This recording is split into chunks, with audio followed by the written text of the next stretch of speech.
Hey everyone, welcome back to our channel. Quick guide. On today's video, I'm going to show you how to archive photos on Google Photos. It's very quick and easy. So let's get started. First, open the Google Photos app on your phone. If you don't have the app yet, you can get it from Google Play Store or the Apple App Store.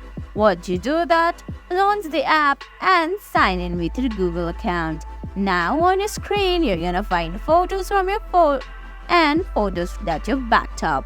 Now all you have to do is open the photo that you want to archive. Then on the bottom of your screen, you're gonna find Share, Edit, Links and Delete option. All you have to do is tap on that three-dot menu on the top right corner. Then tap on Move to Archive option right beside Add to Album. There you go. And guys, that's it. That's how you archive photos on Google Photos.